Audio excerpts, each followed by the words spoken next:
Hallelujah. Hallelujah. Hallelujah. ದೇವರ ಪರಿಶುದ್ಧ ನಾಮಕ್ಕೆ ಸ್ತೋತ್ರವಾಗಲಿ. ದೇವರು ನನಗೆ ಮೊಟ್ಟ ಮೊದಲನೇದಾಗಿ ನಾನು ದೇವರಿಗೆ ಕೃತಜ್ಞತೆ ಉಳ್ಳವನಾಗಿದ್ದೇನೆ. ಈ ಅವಕಾಶವನ್ನು ಮಾಡಿಕೊಟ್ಟಿರುವಂತಹ ದೀನಕವರು ಕೂಡ ನಾನು ವಂದನೆಯನ್ನು ಸಲ್ಲಿಸ್ತಾ ಇದ್ದೇನೆ. ಈ ಸಮಯದಲ್ಲಿ ಯೇಸು ಸ್ವಾಮಿ ಶಿಲುಬೆ ಮೇಲೆ ನುಡಿದಂಥ 7 ಮಾತುಗಳಲ್ಲಿ ಮೊದಲನೇ ಮಾತನ್ನ ನಾವು ಲೂಕನ ಬರೆದ ಸುವಾರ್ತೆ 23ನೇ ಅಧ್ಯಾಯ 34ನೇ ವಚನದಲ್ಲಿ ನಾವು ನೋಡಿಕೊಳ್ಳೋಣ. ಲೂಕನ ಬರೆದ ಸುವಾರ್ತೆ 23ನೇ ಅಧ್ಯಾಯ 34ನೇ ವಚನದಲ್ಲಿ,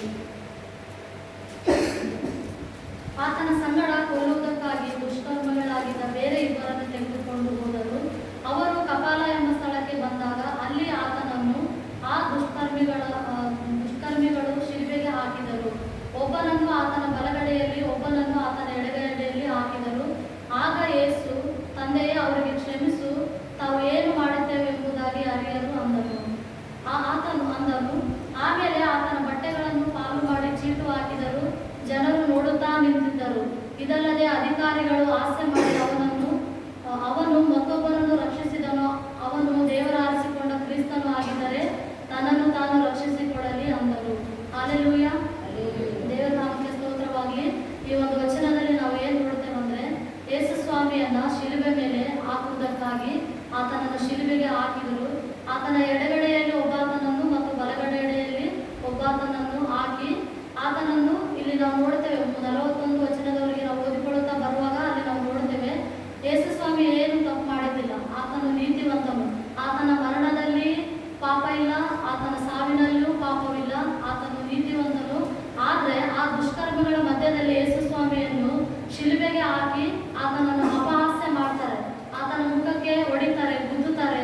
ಮತ್ತೆ ಶಿಲುಬೆಯಲ್ಲಿ ನಿನ್ನನ್ನು ನೀನು ರಕ್ಷಿಸಿಕೋ, ನೀನು ದೇವಕುಮಾರನಾಗಿದ್ದರೆ ಇಳಿದು ಬಾ, ಹಾಗೆ ನಮ್ಮನ್ನು ಕೂಡ ನೀನು ರಕ್ಷಿಸು ಎಂಬುದಾಗಿ ಇಷ್ಟೆಲ್ಲ ಆತನಿಗೆ ಹಿಂಸೆ ಕೊಟ್ಟಾರೂ ಕೂಡ ದೇವರು ಒಂದು ಮಾತು ಕೂಡ ಅವ್ರಿಗೆ ಏನು ಮಾಡಲಿಲ್ಲ, ಅವರಿಗೆ ವಿರೋಧವಾಗಿ ಮಾತಾಡಲಿಲ್ಲ, ಅವರನ್ನು ಕ್ಷಮಿಸಿದ. ಇವತ್ತು ನಾನು ನೀನು ಆ ಸ್ಥಾನದಲ್ಲಿ ಇದ್ದಿದ್ರೆ ನಾವು ಏನು ಮಾಡಬೇಕು ಎಂದು ಸಾರಿ ನೆನಪು ಮಾಡಿಕೊಳ್ಳೋಣ. ದೇವರು ನಮಗೆ ಈ ಒಂದು ವಿಷಯಗಳಿಂದ ಕಲಿಸುವಂಥ ಮಾತುಗಳೇನೆಂದರೆ, ನಾವು ಮೊದಲನೇದಾಗಿ ಎಲ್ಲರನ್ನು ಕ್ಷಮಿಸಬೇಕು. ಆತನು ಸಹ ಎಲ್ಲರನ್ನು ಕ್ಷಮಿಸಿದಾನಲ್ಲ, ಅದೇ ರೀತಿಯಾಗಿ ನಾವು ಕೂಡ ಎಲ್ಲರನ್ನು ಕ್ಷಮಿಸಬೇಕು. ಅಂತಹ ಸಂದರ್ಭದಲ್ಲಿ ಕೂಡ ದೇವರು ತಂದೆಯೇ ಅವರು ಏನು ಮಾಡ್ತಾರೋ ಅವರಿಗೆ ತಿಳಿಯದ ಕಾರಣ ಅವರನ್ನು ನೀನು ಏನು ಮಾಡು, ಅವರನ್ನು ನೀನು ಕ್ಷಮಿಸು ಎಂಬುದಾಗಿ ಹೇಳ್ತಾನೆ. ಆ ಸಂದರ್ಭದಲ್ಲಿ ಕೂಡ ದೇವರು ಪ್ರಾರ್ಥನೆ ಮಾಡುವಂಥದ್ದನ್ನು ನಾವು ನೋಡ್ತೇವೆ. ಅದೇ ರೀತಿಯಾಗಿ ಈ ಲೋಕದಲ್ಲಿ ಯಾರಾದರೂ ನಮಗೆ ತಪ್ಪು ಮಾಡಿದವರು ನಮ್ಮ ಬಳಿಯಲ್ಲಿದ್ದರೆ ಅವರನ್ನು ಭೇದಿಸಿ ಅವರ ತಪ್ಪುಗಳನ್ನು ನಾವು ಚುಚ್ಚಿ ನಾವು ಮಾತಾಡುವಂಥದ್ದಾಗಿದ್ದೇವೆ. ಆದರೆ ದೇವ್ರ ವಾಕ್ಯದಲ್ಲಿ ಇಲ್ಲಿ ಸ್ಪಷ್ಟವಾಗಿ ನಾವು ನೋಡ್ತೇವೆ, ದೇವರು ಅವ್ರನ್ನ ಏನು ಮಾಡಿದ ಕ್ಷಮಿಸಿದ. ಅದೇ ರೀತಿಯಾಗಿ ಯೋಹಾನ 8ನೇ ಅಧ್ಯಾಯ 10ನೇ ವಚನದಲ್ಲಿ ನಾವು ನೋಡ್ತೇವೆ. ಯೋಹಾನ 8ನೇ ಅಧ್ಯಾಯ 10ನೇ ವಚನದಲ್ಲಿ ಅಲ್ಲಿ ಒಬ್ಬ ವ್ಯಭಿಚಾರಿಣಿಯಾದ ಸ್ತ್ರೀಯನ್ನು ಯೇಸು ಕ್ಷಮಿಸಿದ್ದನ್ನು ನಾವು ನೋಡ್ತೇವೆ. ದೇವರು ಕ್ಷಮಿಸಿದಂತೆ ನಾವು ಕೂಡ ಏನು ಮಾಡಬೇಕು, ಒಬ್ಬರನ್ನೊಬ್ಬರನ್ನ ನಾವು ಕ್ಷಮಿಸಬೇಕು. ಅಷ್ಟು ಮಾತ್ರವಲ್ಲದೆ ದೇವರ ವಾಕ್ಯದಲ್ಲಿ ನಾವು ನೋಡ್ತೇವೆ, ನಿಮ್ಮ ಶತ್ರುಗಳಿಗಾಗಿ ನೀವು ಪ್ರಾರ್ಥನೆ ಮಾಡ್ರಿ, ನಿಮ್ಮ ಹಿಂಸೆ ಪಡಿಸೋರಿಗಾಗಿ ನೀವು ಪ್ರಾರ್ಥನೆ ಮಾಡ್ರಿ. ಯೇಸು ಸ್ವಾಮಿ ಕೂಡ ತನ್ನ ಹಿಂಸೆ ಪಡಿಸಿದವರಿಗೋಸ್ಕರ ಪ್ರಾರ್ಥನೆ ಮಾಡಿದಂಥದ್ದನ್ನು ನಾವು ನೋಡ್ತೇವೆ. ನಾವು ಸಹ ಅಷ್ಟೇ ಲೋಕದಲ್ಲಿ ನಾವು ಇರುವಾಗ ನಮಗೆ ಬರುವಂಥ ಒಂದು ಹಿಂಸೆ ಆಗಿರ್ಬೋದು, ಬಾಧೆ ಆಗಿರ್ಬೋದು, ಶಿಕ್ಷಣೆ ಮಾತಾಗಿರ್ಬೋದು, ಇತರ ಜನರು ನಮಗೆ ವ್ಯತಿರೇಕವಾಗಿ ಬಂದಾಗ ನಾವು ಯೇಸು ಸ್ವಾಮಿಯಲ್ಲಿ ಇದ್ದಂಥ ಮನಸ್ಸನ್ನ ಒಂದು ಸಾರಿ ನಾವು ತೆಗೆದುಕೊಂಡು ಇತರರನ್ನು ನಾವು ಕ್ಷಮಿಸುವಂತರಾಗಿರ್ಬೇಕು. ಅದಕ್ಕೆ ನಾವು ವಾಕ್ಯದಲ್ಲಿ ನೋಡ್ತೇವೆ, ಆತನು ಕ್ರಿಸ್ತ ಯೇಸುವಿನಲ್ಲಿ ಇದ್ದಂಥ ಮನಸ್ಸು ನಿಮ್ಮಲ್ಲಿ ಇರಲಿ ಎಂಬುದಾಗಿ ದೇವರ ವಾಕ್ಯದಲ್ಲಿ ನಾವು ನೋಡ್ತೇವೆ. ಕ್ರಿಸ್ತ ಯೇಸುವಿನಲ್ಲಿ ಎಂಥ ಮನಸ್ಸಿತ್ತು, ಆತನಲ್ಲಿ ಕ್ಷಮಿಸುವಂಥ ಮನಸ್ಸಿತ್ತು, ಪ್ರೀತಿಸುವಂಥ ಮನಸ್ಸಿತ್ತು, ಜನರನ್ನು ಹತ್ತಿರ ಕರೆದುಕೊಳ್ಳುವಂಥ ಮನಸ್ಸಿತ್ತು. ಇವತ್ತು ಯಾರಾದರೂ ನಮ್ಮ ಸಹೋದರರಾಗಿರ್ಬೋದು, ಸ್ನೇಹಿತರಾಗಿರ್ಬೋದು, ಅಕ್ಕಪಕ್ಕದವರಾಗಿರ್ಬೋದು ಯಾರಾದರೂ ತಪ್ಪು ಮಾಡಿದ್ದಾರೆ ಎಂಬುದಾಗಿ ನಾವು ತಿಳಿಯುವಾಗ ಒಂದೇ ಸಾರಿ ನಾವು ಜಡ್ಜ್ಮೆಂಟ್ ಕೊಟ್ಬಿಡ್ತೀವಿ. ಜಡ್ಜ್ಮೆಂಟ್ ಕೊಡುವಂಥ ಒಂದು ಇದು ದೇವರು ನಮ್ಗೆ ಎಲ್ಲಿ ಕೊಟ್ಟಿಲ್ಲ. ಸಾಧ್ಯವಾದರೆ ನಾವು ಅವ್ರಿಗೋಸ್ಕರ ಏನು ಮಾಡ್ಬೇಕಂದ್ರೆ ಪ್ರಾರ್ಥನೆ ಮಾಡಬೇಕು, ಅವರನ್ನು ನಾವು ಕ್ಷಮಿಸಿ ಬಿಟ್ಟುಬಿಡ್ಬೇಕು. ದೇವರ ವಾಕ್ಯದಲ್ಲಿ ನಾವು ನೋಡ್ತೇವೆ, ನಾವು ಪಾಪನ ದ್ವೇಷ ಮಾಡಬೇಕಾಗ್ಲಿ, ಪಾಪಿಗಳನ್ನು ನಾವು ಪ್ರೀತಿಸಬೇಕು. ಪಾಪನ ದ್ವೇಷ ಮಾಡಬೇಕು, ಪಾಪಿಗಳನ್ನು ನಾವು ಪ್ರೀತಿಸಬೇಕು. ಅದೇ ಸ್ವಾಮಿ ನಮ್ಗೆ ಇಲ್ಲಿ ಕಲಿಸಿದ್ದು.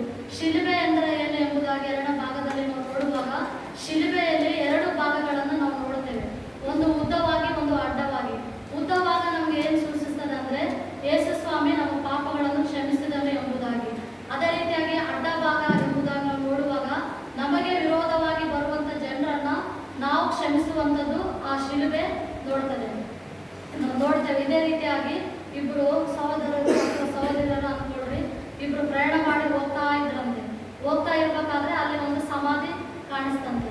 ಆ ಸಮಾಧಿಯಲ್ಲಿ ಕ್ರೈಸ್ತವ ಸಮಾಧಿ ಆಗಿದ್ರೆ, ನಾನು ಶ್ರೇಷ್ಠ ಹೋರಾಟ ಮಾಡಿದ್ದೇನೆ, ನನ್ನ ಓಟವನ್ನು ಕಡೆಗಾಣಿಸಿದ್ದೇನೆ, ಕ್ರಿಸ್ತ ನಂಬಿಕೆಯನ್ನು ಕಾಪಾಡಿಕೊಂಡಿದ್ದೇನೆ, ಕ್ರಿಸ್ತನಿಂದ ಬರುವಂಥ ಜಯಮಾಲೆಯನ್ನು ನಾನು ಹೊಂದುವುದಕ್ಕೆ ಸಿದ್ಧವಾಗಿದ್ದೇನೆ, ಈ ರೀತಿಯಾಗಿ ಅನೇಕ ವಚನಗಳನ್ನ ಆ ಒಂದು ಸಮಾಧಿಗಳ ಮೇಲೆ ಬರೆಯುವಂಥದ್ದನ್ನು ನಾವು ನೋಡ್ತೇವೆ.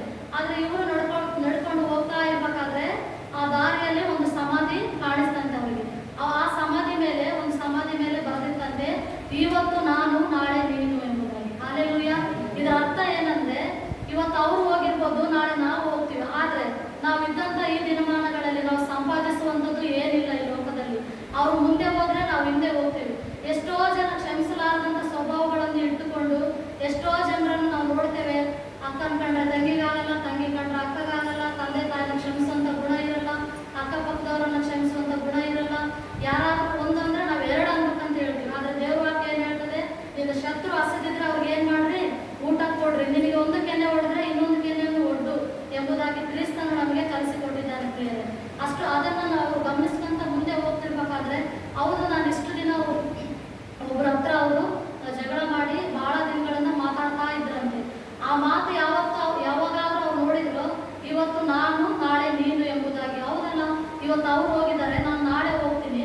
ಈ ಲೋಕದಲ್ಲಿ ನಾನು ಇರುವಷ್ಟ ಕಾಲವೆಲ್ಲ ನಾನು ಸಂಪಾದನೆ ಮಾಡೋದು ಏನೈತೆ, ಇತರರನ್ನು ನಾನು ಕ್ಷಮಿಸೋಣ ಎಂಬುದಾಗಿ ಆತನ ಇಮಿಡಿಯೇಟ್ಲಿ ಹೋಗಿ ಏನ್ ಮಾಡಿದ್ರಂದ್ರೆ, ನಾವು ಸ್ವಲ್ಪ ಮುಂದೆ ಹೋಗಿ ನೋಡುವಾಗ ಇನ್ನೊಂದು ಸಮಾಧಿ ಮೇಲೆ ಬರೆದಿರ್ತಂತೆ, ಕ್ಷಮಿಸು ಎಂಬುದಾಗಿ. ಆ ಕ್ಷಮಿಸು ಎನ್ನುವಂಥ ಮಾತು ಆತನ ಹೃದಯಕ್ಕೆ ಬಹಳ ಒಂದು ಟಚ್ ಆಗಿ ಆ ವ್ಯಕ್ತಿ ಹಿಂದೆನೆ ದೇವರ ಸನ್ನಿಧಾನಕ್ಕೆ ಹೋಗಿ ಯೇಸು ಸ್ವಾಮಿ ಹತ್ರ ಪಶ್ಚಾತ್ತಾಪ ಪಟ್ಟು, ದೇವರೇ ನಾನು ತಿಳಿಯದೆ ಇದುವರೆಗೂ ಏನಾದರೂ ತಪ್ಪು ಮಾಡಿದ್ರೆ, ಯಾರಾದ್ರೂ ಮನಸ್ಸು ನೋಯಿಸಿದ್ರೆ, ಇತರರನ್ನು ನಾನು ವ್ಯತಿರೇಕವಾಗಿ ಮಾತಾಡಿರುವುದಾದ್ರೆ ಆ ವ್ಯಕ್ತಿಯ ನಿಮಿತ್ತ ನಾನು ಪ್ರಾರ್ಥನೆ ಮಾಡ್ತೇನೆ, ದೇವರೇ ನನ್ನನ್ನು ನೀವು ಕ್ಷಮಿಸು ಎಂಬುದಾಗಿ ದೇವರ ಸನ್ನಿಧಾನದಲ್ಲಿ ಹೋಗಿ ಆತನು ಪ್ರಾರ್ಥನೆ ಮಾಡುವಂಥದ್ದನ್ನು ನಾವು ನೋಡ್ತೀವಿ. ಯೋಗನು ಕೂಡ ಅದೆಷ್ಟೋ ಐಶ್ವರ್ಯವಂತನಾಗಿದ್ದ, ಆತನಿಗೆಲ್ಲ ಇತ್ತು, ಎಲ್ಲದನ್ನು ಕಳೆದುಕೊಂಡ.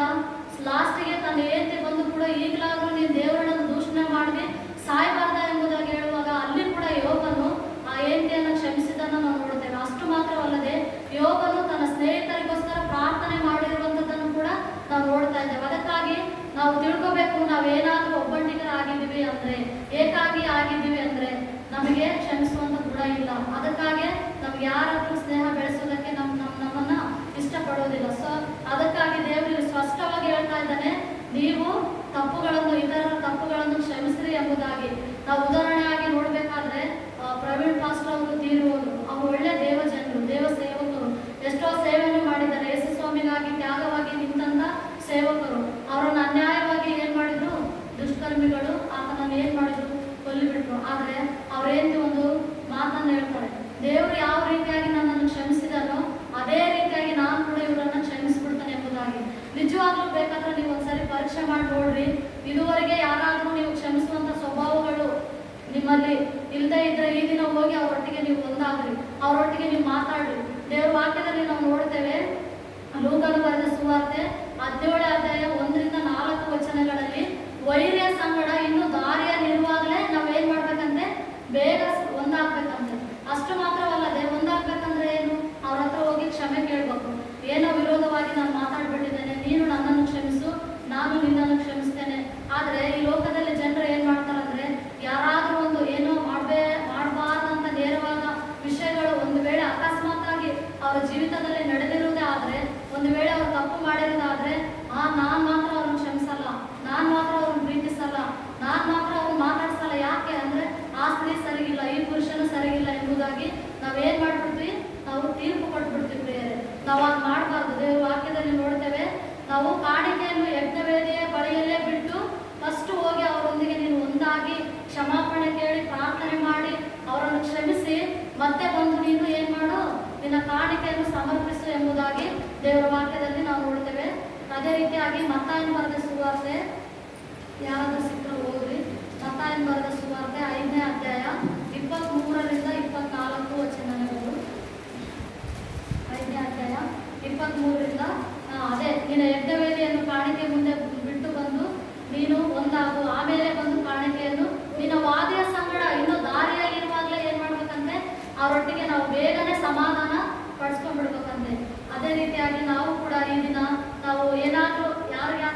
ಅಪರಿಪಕ್ವವಾಗಿ ನಾವು ಇದ್ದೇವೇನೋ, ಯಾರನ್ನಾದ್ರೂ ಕ್ಷಮಿಸದೆ ಹೋಗಿದ್ದೇವೇನೋ, ಈ ದಿನ ನಾವು ನಮ್ಮನ್ನು ನಾವು ಪರೀಕ್ಷೆ ಮಾಡಿಕೊಳ್ಳೋಣ ಪ್ರಿಯರೇ.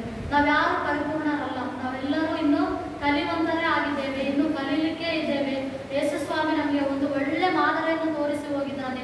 ಆತನಲ್ಲಿ ಯಾವ ಪಾಪ ಇಲ್ಲ, ಯಾವ ದ್ವೇಷ ಇಲ್ಲ, ಯಾವುದೇ ಒಂದು ತಪ್ಪು ಕೂಡ ಆತನಲ್ಲಿ. ನನ್ನಲ್ಲಿ ತಪ್ಪು ತೋರಿಸುವವನು ನಿಮ್ಮಲ್ಲಿ ಯಾರಾದರೂ ಇದ್ದಾರಾ ಎಂಬುದಾಗಿ ದೇವರ ವಾಕ್ಯದಲ್ಲಿ ನೋಡುತ್ತೇವೆ. ಅಂತ ಮಹಾದೇವರು ಏನ್ ಮಾಡ್ತಾರೆ, ಶಿಲುಬೆ ಮೇಲೆ ಹಾಕಿದಾಗ ತಂದೆಯೇ ಅವ್ರು ಏನ್ ಮಾಡ್ತಾರೋ ಅವರಿಗೆ ಗೊತ್ತಿಲ್ಲದ ಕಾರಣ ನೀನು ಅವ್ರನ್ನ ಏನ್ ಮಾಡು, ಕ್ಷಮಿಸು ಎಂಬುದಾಗಿ ದೇವರು ಹೇಳಿರುವಂತದನ್ನ ನಾವು ನೋಡ್ತೇವೆ.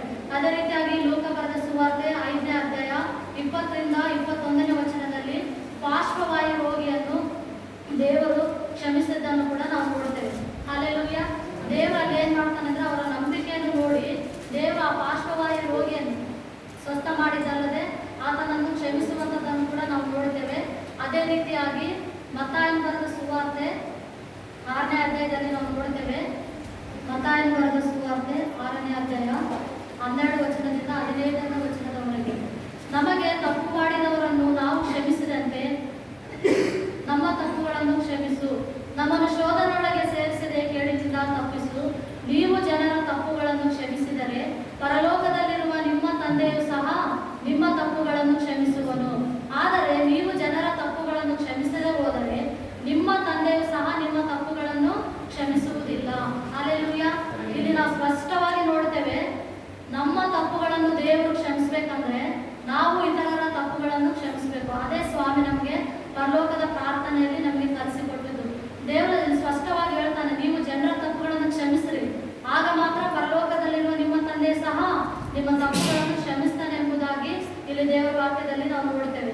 ಅದೇ ರೀತಿಯಾಗಿ ಜ್ಞಾನೋಕ್ತಿಗಳು 10ನೇ ಅಧ್ಯಾಯ 10ರಿಂದ 12ನೇ ವಚನದಲ್ಲಿ ನಾವು ನೋಡ್ತೇವೆ. ಜ್ಞಾನೋಕ್ತಿಗಳು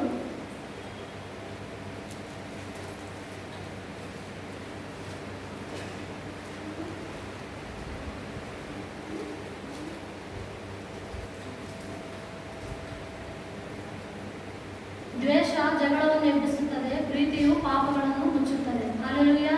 ದ್ವೇಷ ಇದ್ರೆ ಏನಾಗುತ್ತೆ, ಇನ್ನು ಜಗಳ ಒಂದಕ್ಕೊಂದು ಇಂದ ಜಾಸ್ತಿ ಆಗ್ತದೆ. ಆದ್ರೆ ಒಂದು ಹೆಜ್ಜೆ ನಾವು ಮುಂದೆ ಹೋಗಿ ಅವರನ್ನು ಕ್ಷಮಿಸುವುದಾದ್ರೆ ದೇವರು ತಮ್ಮನ್ನು ಕೂಡ ಕ್ಷಮಿಸಿ ಯಾವ ರೀತಿಯಾಗಿ ಆತನ ಪರಲೋಕಕ್ಕೆ ನಮ್ಮನ್ನು ಬಾಧ್ಯಸ್ಥರನ್ನಾಗಿ ಮಾಡಿದನು, ಅದೇ ರೀತಿಯಾಗಿ ನಾವು ಕೂಡ ಇತರರ ತಪ್ಪುಗಳನ್ನು ಕ್ಷಮಿಸುವಾಗ ದೇವರಿಂದ ಬರುವಂತಹ ಆಶೀರ್ವಾದವನ್ನ ನಾವು ನೋಡ್ತೇವೆ. ಅದೇ ರೀತಿಯಾಗಿ ಜ್ಞಾನೋಕ್ತಿಗಳು 15ನೇ ಅಧ್ಯಾಯ 1ನೇ ವಚನ, ಮೃದುವಾದ ಪ್ರತ್ಯುತ್ತರವು ಸಿಟ್ಟನ್ನು ಆರಿಸುವುದು, ಬಿರುಸು ನುಡಿಯು ಸಿಟ್ಟನ್ನು ಏರಿಸುವುದು. ಹಲ್ಲೆಲೂಯಾ. ಒಂದು ವೇಳೆ ಯೇಸು ಸ್ವಾಮಿ ಶಿಲುಬೆ ಮೇಲೆ ಹಾಕಿದಾಗ ಆತನಿಗೆ ಎಲ್ಲ ಅಧಿಕಾರ ಇತ್ತು. ಯಾಕೆ ನನ್ನ ಶಿಲುಬೆಗೆ ಹಾಕ್ತಾರೆ, ನನಗೆ ಆತನ ಅಧಿಕಾರ ಇದ್ದಿರುವ ಸಮಸ್ತ ಭೂಮಿಯನ್ನು ಆಕಾಶವನ್ನು ಉಂಟು ಮಾಡಿದಂಥ ದೇವರು ನಮ್ಮ ದೇವರು. ಆತನಿಗೆ ಅಸಾಧ್ಯವಾದಂಥದ್ದು ಈ ಭೂಲೋಕದಲ್ಲಿ ಒಂದೂ ಇಲ್ಲ, ಆತನಿಗೆ ಎಲ್ಲ ಸಾಧ್ಯವಾಗಿತ್ತು. ಆದರೂ ಕೂಡ ಯೇಸುಸ್ವಾಮಿ ಯಾಕೆ ತಗ್ಗಿಸ್ಕೊಂಡಂದ್ರೆ ನಾವು ಕೂಡ ತಗ್ಗಿಸ್ಕೋಬೇಕು, ನಾವು ಕೂಡ ಇತರರನ್ನು ಕ್ಷಮಿಸಬೇಕು, ಇತರರನ್ನ ಪ್ರೀತಿಸಬೇಕು. ಬೇಕಾದ್ರೆ ನೀವು ನೋಡ್ರಿ, ಎಷ್ಟೋ ಜನರು ಚರ್ಚಿಗೆ ಬರ್ರಿ ಅಂತ ಕರೆದ್ರೆ ಅನೇಕರು ಹೇಳ್ತಾರೆ, ನಾನು ಭಾಳ ಕಡೆ ನಾವು ಹೋಗ್ತೀವಲ್ಲ ಸ್ತ್ರೀಯರಾಗಿ ಪ್ರಾರ್ಥನೆ ಮಾಡೋದಕ್ಕೆ, ಆ ದೇವರಿಗೆ ನಮಗೆ ಬರೋಕ್ಕಾಗಲ್ಲ ಬಿಡಮ್ಮ, ಆತ ಬಹಳ ದೊಡ್ಡ ದೇವರು, ನಾವು ಈ ರೀತಿಯಾಗಿ ತಪ್ಪು ಮಾಡಿದ್ದೇವೆ, ನಾವು ಕುಡಿತೀವಿ, ಸಿಗರೇಟ್ ಸೇರ್ತೀವಿ, ಹೆಣ್ಮಕ್ಳಾದ್ರೆ ನಸ್ಪುಡಿ ಹಾಕ್ತೀವಿ, ಎಲೆಡಿಕೆ ಹಾಕ್ತೀವಿ, ಇಂಥ ಪಾಪಗಳನ್ನೆಲ್ಲ ದೇವರು ನಮಗೆ ಯಾವ ರೀತಿಯಾಗಿ ಕ್ಷಮಿಸ್ತಾನೆ, ನಾವು ಬರೋಕ್ಕಾಗಲ್ಲ ಬಿಡಮ್ಮ, ಆತ ದೊಡ್ಡ ದೇವರು. ಅಂತಹ ಒಂದು ಸಂಗಡ ನಾವು ಮಾತಾಡುವಾಗ ನೀವು ಒಂದು ಹೇಳ್ರಿ, ಇಲ್ಲ ಯೇಸು ಸ್ವಾಮಿ ನೀತಿವಂತರನ್ನು ಹುಡುಕಿ ಬರಲಿಲ್ಲ, ಪಾಪಿಗಳನ್ನೇ ಹುಡುಕಿ ಬಂದಿದ್ದಾನೆ. ನೀನು ಎಂಥದೇ ಪಾಪವಾಗಿದ್ರು ಕೂಡ, ಯೆಶಾಯನ ಬರೆದ ಪುಸ್ತಕದಲ್ಲಿ ನಾವು ನೋಡ್ತೇವೆ, ಕಡು ಕೆಂಪಾಗಿರುವ ನಿಮ್ಮ ಪಾಪಗಳನ್ನು ತೊಳೆದು ಹಿಮದಷ್ಟೇ ಬೆಳ್ಳಗೆ ಮಾಡುವಂಥ ದೇವರು ನನ್ನ ದೇವರಾಗಿದ್ದಾನೆ. ದೇವರು ಪಾಪ ನೋಡಲಾಗ್ಲಿ, ವ್ಯಕ್ತಿ ನೋಡ್ತಾನೆ. ಆದ್ರೆ ಮನುಷ್ಯರಾದ ನಾವು ಏನ್ ಮಾಡ್ತೀವಿ ಅಂದ್ರೆ ಬೆರಳು ಮಾಡಿ ತೋರಿಸ್ಬಿಡ್ತೀವಿ, ಈ ವ್ಯಕ್ತಿ ಹಿಂಗ. ದಯಮಾಡಿ ನಾವು ಯಾವತ್ತೂ ಆ ರೀತಿಯಾಗಿ ಮಾಡಬಾರ್ದು. ದೇವರು ನಮಗೆ ಮಾದರಿಯಾಗಿ ತೋರಿಸಿಕೊಟ್ಟಿದ್ದಾನೆ. ಅದಕ್ಕೆ ಮತ್ತಾಯನ ಸುವಾರ್ತೆಯಲ್ಲಿ ಹೇಳ್ತಾರಲ್ಲ, ನೀವು ಜನರ ತಪ್ಪುಗಳನ್ನು ಕ್ಷಮಿಸಿದರೆ ನಾನು ಕೂಡ ನಿಮ್ಮ ತಪ್ಪುಗಳನ್ನು ಕ್ಷಮಿಸ್ತೇನೆ ಎಂಬುದಾಗಿ ದೇವರು ಹೇಳಿದ್ದಾನೆ. ಅಷ್ಟು ಮಾತ್ರವಲ್ಲದೆ ಪ್ರಸಂಗಿ 7:29 ಕೂಡ ದೇವರು ಮನುಷ್ಯನಿಗೆ ಎಲ್ಲ ಅಧಿಕಾರವನ್ನು, ಕ್ಷಮಿಸುವ ಅಧಿಕಾರವನ್ನು, ಪ್ರೀತಿಸುವಂತ ಅಧಿಕಾರವನ್ನು ಕೂಡ ಕೊಟ್ಟಿದ್ದಾನೆ. ಹಾಗಾಗಿ ನಾವು ಕೂಡ ಎಲ್ಲರನ್ನು ಕ್ಷಮಿಸೋಣ, ಎಲ್ಲರನ್ನು ಪ್ರೀತಿಸೋಣ. ಯಾರನ್ನಾದ್ರೂ ಇಷ್ಟು ದಿನ ತಿಳಿಯಾದ ರೀತಿಯಲ್ಲಿ ನಾವು ದ್ವೇಷ ಇಟ್ಕೊಂಡಿರೋದಾದ್ರೆ, ಕ್ಷಮಿಸಲಾದಂತ ಸ್ವಭಾವಗಳಿರೋದಾದ್ರೆ, ಒಂದು ವೇಳೆ ನಿನ್ನದೇ ಸರಿ ಇರ್ಬೋದು, ನೀನೇ ನೀಟಾಗಿರ್ಬೋದು, ನೀನು ಎಲ್ಲ ವಿಷಯದಲ್ಲಿ ಸರಿಯಾಗಿರ್ಬೋದು, ಆದರೂ ಕೂಡ ನಿನ್ನ ಮೇಲೆ ದೂಷಣೆ ಬಂದಂತಂದ್ರೆ ಒಂದು ಹೆಜ್ಜೆ ಮುಂದೆ ಇಟ್ಟು ಆ ವ್ಯಕ್ತಿಯನ್ನು ನೀನು ಕ್ಷಮಿಸುವಾಗ ದೇವರ ಬಳಿಗೆ ಬರುವುದಕ್ಕೆ ಸಾಧ್ಯತೆ ಆಗ್ತದೆ. ಅಷ್ಟು ಮಾತ್ರವಲ್ಲ, ಯೋಹಾನ 13:14-15 ಕೂಡ ಯೇಸ್ವಾಮಿ ಏನ್ ಮಾಡಿದ, ತನ್ನಂತಾನು ತಗ್ಗಿಸಿಕೊಂಡು ಶಿಷ್ಯರ ಪಾದಗಳನ್ನು ತೊಳೆದಂತೆ. ಹಲ್ಲೆಲೂಯಾ. ದೇವರಿಗಿಂತ ದೊಡ್ಡವರು ನಾವು ಅಲ್ಲ. ಆದ್ರೆ ಯೇಸ್ವಾಮಿ ಏನ್ ಮಾಡದಂತೆ, ಆತನನ್ನು ಒಂದು ಹೆಜ್ಜೆ ತಗ್ಗಿಸಿಕೊಂಡು ಬಂದು ಶಿಷ್ಯರ ಪಾದಗಳನ್ನು ತೊಳೆದಂತೆ. ಅಂತ ಮಹಾದೇವರೇ ತನ್ನಂತ ತಗ್ಗಿಸಿಕೊಂಡು ಶಿಲುಬೆಯಲ್ಲಿ ಆ ಒಂದು ಎಡಗಡೆಯಲ್ಲಿ ಒಬ್ಬ ಕಳ್ಳನನ್ನು, ಬಲಗಡೆಯಲ್ಲಿ ಒಬ್ಬ ಕಳ್ಳನನ್ನು ಹಾಕಿದಾಗ ಒಬ್ಬ ಕಳ್ಳನು ಹೇಳ್ತಾನೆ, ನೀನು ಪರಲೋಕ ರಾಜ್ಯವನ್ನು ಪಡೆದವನಾಗಿ ಬರುವಾಗ ನನ್ನ ನೆನೆಸ್ಕೋ ಎಂಬುದಾಗಿ ಹೇಳುವಾಗ ಆ ಯೇಸ್ವಾಮಿ ಹೇಳ್ತಾನೆ, ಇವತ್ತೇ ನನ್ನ ಸಂಗಡ ನೀನು ಪರದೇಶಿಯಲ್ಲಿ ಇರುವೆ ಎಂಬುದಾಗಿ. ಆದ್ರೆ ಇನ್ನೊಬ್ಬ ಕಳ್ಳ ಹೇಳ್ತಾನ, ನೀನು ದೇವರ ಕುಮಾರನಾಗಿದ್ದರೆ ನಿನ್ನನ್ನು ನೀನು ರಕ್ಷಿಸಿಕೋ, ಹಾಗೆ ನಮ್ಮನ್ನು ಕೂಡ ನೀನು ಏನ್ ಮಾಡು, ರಕ್ಷಿಸು ಎಂಬುದಾಗಿ ಹೇಳ್ತಾನೆ. ನೋಡ್ರಿ, ಅಂತ ಒಂದು ಸ್ಥಿತಿಯಲ್ಲಿದ್ರು ಕೂಡ ದೇವರಿಗೆ ಭಯ ಪಡ್ತಾ ಇಲ್ಲ ಅವನು. ಹಲ್ಲೆಲೂಯ. ಆದ್ರೂ ದೇವ್ರು ಏನ್ ಮಾಡ, ನಾನು ನಿನ್ನ ಕ್ಷಮಿಸಲ್ಲ ಅಂತ ಹೇಳಿದ ಇಲ್ಲ. ಆದ್ರೆ ದೇವ್ರು ಏನ್ ಮಾಡಿದ, ಕ್ಷಮಿಸಿದ. ಇವತ್ತೇ ನನ್ನ ಸಂಗಡ ನೀನು ಪರದೇಶಿಯಲ್ಲಿರುವೆ ಎಂಬುದಾಗಿ ಹೇಳಿದ. ಎಫೆಸ 4:31-32 ಕೂಡ ನಾವು ನೋಡ್ತೇವೆ. ಇದೊಂದು ಕೊನೆ ವಚನವನ್ನು ಓದಿಕೊಂಡು ನಾವು ಪ್ರಾರ್ಥನೆ ಮಾಡಿಕೊಳ್ಳೋಣ. ಎಫೆಸ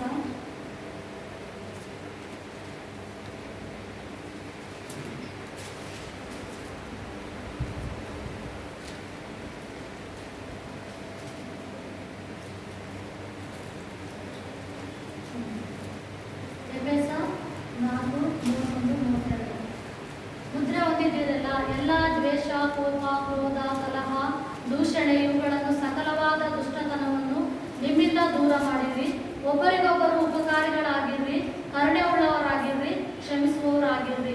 ನಾವೇನ್ ಮಾಡ್ಬೇಕಂತೆ, ಎಲ್ಲ ಸಕಲ ವಿಧವಾದಂಥ ದ್ವೇಷವನ್ನ, ಕೋಪವನ್ನ, ಸಕಲ ವಿಧವಾದ ದೂಷಣೆಯನ್ನ ನಾವೆಲ್ಲವನ್ನು ಬಿಟ್ಟು ಬಿಟ್ಟು ಆ ಒಬ್ಬರ ಸಂಗಡಲೊಬ್ಬರು ಉಪಕಾರಿಗಳಾಗಿ, ಒಬ್ಬರಿಗೊಬ್ಬರು ಎಚ್ಚರಿಸುವವರಾಗಿ, ಒಬ್ಬರಿಗೊಬ್ಬರು ಕ್ಷಮಿಸುವವರಾಗಿ ನಾವಿರುವಾಗ ಯೇಸು ಸ್ವಾಮಿ ಶಿಲುಬೆ ಮೇಲೆ ನುಡಿದಂತಹ ಮಾತನ್ನು ನಾವು ಕೂಡ ಈ ಲೋಕದಲ್ಲಿ ನೆರವೇರಿಸುವಂತವರಾಗಿರ್ತೇವೆ. ಪ್ರಿಯರೇ, ಈ ವಾಕ್ಯದ ಮೂಲಕ ದೇವರು ನಮ್ಮೆಲ್ಲರನ್ನು ಆಶೀರ್ವಾದ ಮಾಡಲಿ. ಒಂದು ನಿಮಿಷ ನಾವು ಪ್ರಾರ್ಥನೆ ಮಾಡೋಣ. ಪರಿಶುದ್ಧನು ಮಹೋನ್ನತನು ಪರಲೋಕದಲ್ಲಿರುವ ನಮ್ಮ ತಂದೆಯಾದ ದೇವರೇ, ನಿನ್ನ ಪರಿಶುದ್ಧವಾದ ನಾಮಕ್ಕೆ ಸ್ತೋತ್ರವಾಗಲಿ ಸ್ವಾಮಿ. ಅಪ್ಪ, ನೀನು ಈ ದಿನ ಸ್ವಾಮಿ ಶಿಲುಬೆ ಮೇಲೆ ನುಡಿದಂತ ಆ ಒಂದನೇ ಮಾತನ್ನು ಸ್ವಾಮಿ ಅಪ್ಪ, ಈ ದಿನ ನಾನು ಹೇಳಲಿಕ್ಕಾಗುವಂತೆ, ಮಾತಾಡ್ಲಿಕ್ಕಾಗುವಂತೆ ಕೊಟ್ಟಂತ ಕೃಪೆಗಾಗಿ ನಿನಗೆ ಸ್ತೋತ್ರ ಸ್ವಾಮಿ. ಹೌದು ದೇವರೇ, ಇದುವರೆಗೆ ಸ್ವಾಮಿ ಯಾರಾದ್ರ ಮೇಲೆ ನಾವು ದ್ವೇಷ ಇದ್ದೇವೇನೋ, ಕಲಹ ಇದ್ದೇವೇನೋ, ಕೋಪ ಇದ್ದೇವೇನೋ, ಕ್ಷಮಿಸುವಂತ ಸ್ವಭಾವಗಳು ನಮ್ಮಲ್ಲಿ ಇಲ್ಲವೇನೋ ಸ್ವಾಮಿ, ದಯಮಾಡಿ ಈ ವಾಕ್ಯದ ಮೂಲಕ ನಮ್ಮನ್ನು ಎಚ್ಚರಿಸಿದೆಯಾ ಸ್ವಾಮಿ. ವೈರ್ಯ ಸಂಗಡ ಬೇಗನೆ ನೀನು ಒಂದಾಗು, ಆಮೇಲೆ ಬಂದು ನಿನ್ನ ಕಾಣಿಕೆಯನ್ನು ಕೊಡು, ನಿನ್ನ ವೈರ್ಯ ಹಸಿದಿದ್ದರವರಿಗೆ ಊಟಕ್ಕೆ ಕೊಡು, ಪ್ರಾರ್ಥನೆ ಮಾಡು, ನಿನ್ನ ಹಿಂಸಿಸುವರಿಗೋಸ್ಕರ ಪ್ರಾರ್ಥನೆ ಮಾಡುತ್ತೇನೆ ಎಂಬುದಾಗಿ ಹೇಳಿದೆಯಲ್ಲ ಸ್ವಾಮಿ. ಕ್ರಿಸ್ತ ಯೇಸುವಿನಲ್ಲಿ ಇರುವಂತ ಮನಸ್ಸು ನಿಮ್ಮಲ್ಲಿ ಇರಲಿ ಎಂಬುದಾಗಿ ಹೇಳಿದೆಯಲ್ಲ ಸ್ವಾಮಿ. ಇದುವರೆಗೆ ದೇವರೇ, ನಿನ್ನ ಮನಸ್ಸನ್ನು ನಾವು ಹೊಂದಿಕೊಳ್ಳದೆ ಹೋಗಿದ್ದೇವೇನೋ, ಇವರು ಹೀಗೆ ಇವರು ಹೇಗೆ ಎಂಬುದಾಗಿ ನಾವು ಬೆರಳು ತೋರಿಸಿ ಮಾತಾಡಿದ್ದೇವೇನೋ ಸ್ವಾಮಿ. ದಯಮಾಡಿ ನಮ್ಮನ್ನು ಕ್ಷಮಿಸಪ್ಪ. ನಾವೆಲ್ಲಿಂದ ಬಿದ್ದಿದ್ದೇವೆ ಅಲ್ಲಿಂದ ಎದ್ದೇಳಿಕ್ಕಾಗುವಂತೆ ನೀನು ಕೃಪೆ ಮಾಡು. ಇತರರನ್ನು ಕ್ಷಮಿಸುವಂತೆ, ಇತರರ ಕ್ಷೇಮವನ್ನು ನಾವು ಬಯಸುವಂತೆ, ಇತರರಿಗೋಸ್ಕರ ನಾವು ಪ್ರಾರ್ಥನೆ ಮಾಡುವಂತೆ, ಇತರರನ್ನು ಕ್ಷಮಿಸುವಂತ ಮನಸ್ಸನ್ನು ನಮ್ಮೆಲ್ಲರಿಗೆ ನೀನು ಕೊಟ್ಟು ನಡೆಸಿ ಅದ್ಭುತ ಮಾಡಿ ನಿನ್ನ ವಾತನೆ ಮಹಿಮೆ